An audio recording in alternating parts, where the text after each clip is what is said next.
ಅಂದರೆ hate crime ಅಂದ್ರೇನು, why is this bill hate crime ಅಂದ್ರೆ ಏನು ಅಂತೇಳಿ ಡಿಫೈನ್ ಮಾಡಬೇಕಲ್ಲ.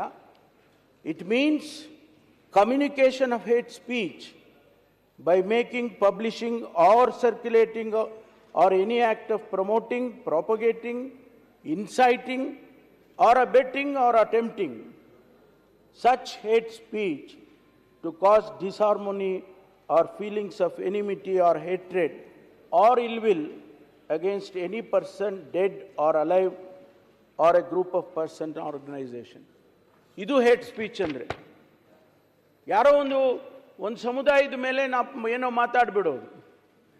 ನನಗೆ ಇಲ್ಲಿ ಕೆಲವು ದ್ವೇಷ ಭಾಷಣಗಳದ್ದು ಪೇಪರ್ ಕಟ್ಟಿಂಗ್ಸ್ ಇದೆ ನನ್ನ ಹತ್ರ. ಅದರಲ್ಲಿ ಏನೆಲ್ಲ ಮಾತಾಡಿದ್ದಾರೆ. ನಾಳೆ ಬೆಳಗ್ಗೆ ಹೋಗಿ ಒಬ್ಬನ ಕೊಂದುಬಿಡಬೇಕು. ಇಡೀ ಸಮುದಾಯವನ್ನು, ಒಂದು ಸಮುದಾಯವನ್ನು ಇನ್ನೊಂದು ಸಮುದಾಯದ ಮೇಲೆ ಹಾಕುವಂಥ ಮಾತುಗಳು, ಅವ್ರನ್ನೆಲ್ಲ ಹೊಡೆದಾಕ್ಬಿಡ್ಬೇಕು. ಮಹಿಳೆಯರ ರಕ್ಷಣೆ ಇವತ್ತು ಇಡೀ ದೇಶದಲ್ಲಿ ಒಂದು ಸವಾಲಾಗಿದೆ. ನಮಗೆ ಮಕ್ಕಳ ರಕ್ಷಣೆಗೆ ಇವತ್ತು ದೇಶದಲ್ಲಿ ಒಂದು ಸವಾಲಾಗಿದೆ. ಅದರ ಬಗ್ಗೆ ಏನೋ ಒಂದು ಮಾತಾಡ್ಬಿಡೋದು. ಆಮೇಲೆ ಯುವಕರು, ಈ ದೇಶದ ಯುವಕರೇ ನಮಗೆ ಶಕ್ತಿ. 60% of the population of India is below 40 years ಅಂತ ಒಂದು ಸ್ಟ್ಯಾಟಿಸ್ಟಿಕ್ಸ್ ಹೇಳ್ತಾರೆ. Young India, India is Young ಅಂದರೆ ಹೆಚ್ಚು ಜನಸಂಖ್ಯೆಯ ಭಾಗ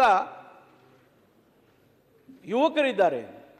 ಆ ಯುವಕರನ್ನ ಎಷ್ಟು ಸುಲಭನಾಗಿ ಇನ್ಸೈಟ್ ಮಾಡ್ಬೋದು. ಒಂದು ಸಮಾಜದ ಮೇಲೆ ಎತ್ತು ಕಟ್ಟೋದಕ್ಕೆ ಒಂದು ಭಾಷಣ ಮಾಡಿದ್ರಾಗಲ್ಲ. ಮಾನ್ಯ ಸಭಾಧ್ಯಕ್ಷರೇ, ನಾನು ಗೃಹ ಸಚಿವನಾಗಿ ಯಾರೋ ಒಬ್ಬ ವ್ಯಕ್ತಿ ಒಂದು ಜಿಲ್ಲೆಗೆ ಹೋಗ್ತಾನೆ ಭಾಷಣ ಮಾಡೋದಕ್ಕೆ, ಯಾವುದೋ ಒಂದು ಕಾರ್ಯಕ್ರಮಕ್ಕೆ ಕರೀತಾರೆ, ಆ ಭಾಷಣ ಮಾಡೋದಕ್ಕೆ ಹೋಗ್ತಾನೆ.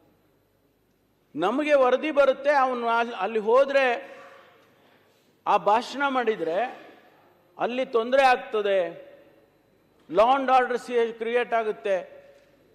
ಆಗ ನಾವೇನು ಮಾಡ್ತೀವಿ, ಆ ಜಿಲ್ಲೆಗೆ ಅವರು ಹೋಗದಾಗೆ ಅವ್ರನ್ನ ತಡಿತೀವಿ, ಬ್ಯಾನ್ ಮಾಡ್ತೀವಿ. ಎಷ್ಟು ದಿವಸ ಬ್ಯಾನ್ ಮಾಡೋಕ್ಕಾಗುತ್ತೆ, ಎಷ್ಟು ಸಾರಿ ಬ್ಯಾನ್ ಮಾಡೋಕ್ಕಾಗುತ್ತೆ?